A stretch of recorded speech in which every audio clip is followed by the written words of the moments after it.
Yo, what's up mga pare ko? Handa na bang pakawalan ng Blackwater bossing itong Stargard nilang si Cedric Burfield? At itutuloy ba ng SMB mga pare ko yung pag-acquire nila dito sa center ng Terra Firma na si Kenmark Carino at forward na si Luis Anggalang sa isang trade na gagawin nila? Yan kasi yung nare-report na balak nitong SMB ngayon.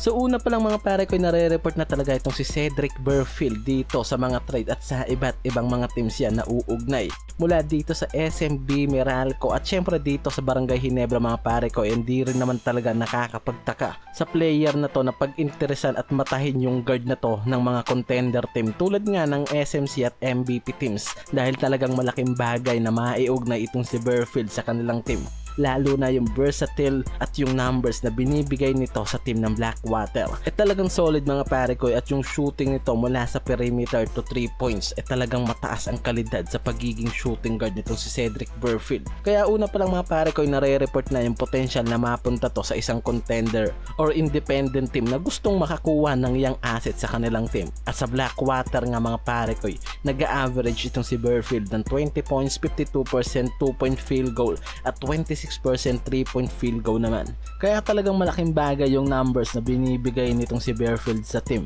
at isa yan talaga sa may maganda at impressive na pinapakitang laro ngayon sa team ng Blackwater. Daming nalilig na team dito sa shooting guard na to pero ang pinakamatunog nga dito mga pare ko itong Ginebra, na una pa nga lang daw nagpapakita na talaga ng mataas na interest dito kay Burfield. And di lang yan dahil alam naman natin na ganito yung klaseng player yung gustong makuha nitong si Coach Tim Cone. At ngayon nga, kung sakaling araw na matuloy ang pagbenta sa prangkisa nitong Blackwater, paniguradong yung mga asset players nito kukuhain ng mga SMC teams. Kaya naman di nga raw malabo na itong si Burfield kuhain itong Ginebra, at yan yung maaaring mangyari dyan.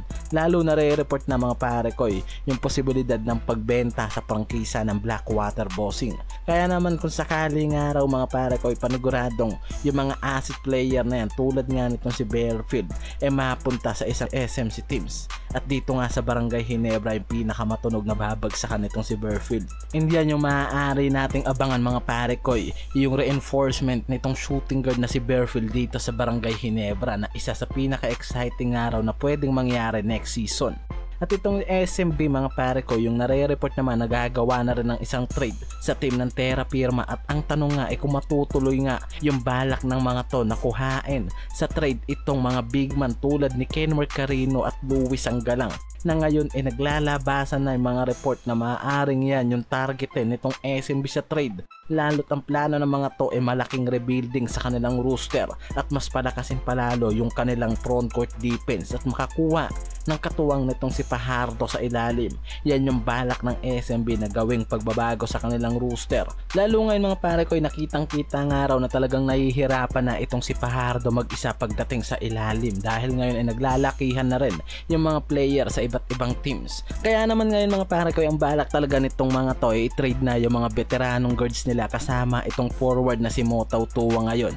At ngayon nga nakapirma na to ng contract sa team ng SMB, and di malabo na after nyan trade na rin to ng Beermen, dahil nga sa rebuilding plan ng mga to paniguradong may mga magsasakripisyong mga veteranong guards nga at forward dyan, lalo ngayon na talagang kailangan nga raw ng SMB ng isang malaking rebuilding sa kanilang roster. At ang kailangan pala talaga nitong SMB mga big man para magkaroon nga raw ng katuwang sa frontcourt defense sila JMF, dahil parang hindi na nga ganun nagiging effective mga pare ko yung solo role nitong si Fajardo sa ilalim ng SMB, at kailangan talaga nga raw ng mga to ng katulong na JMF para tumaas pa yung potential ng mga to na magdumi na sa susunod na conference. Kaya naman ngayon mga pare ko mas tumataas pa yung posibilidad na ituloy ng SMB yung pagkuha sa dalawang big man na to ng Terra Firma.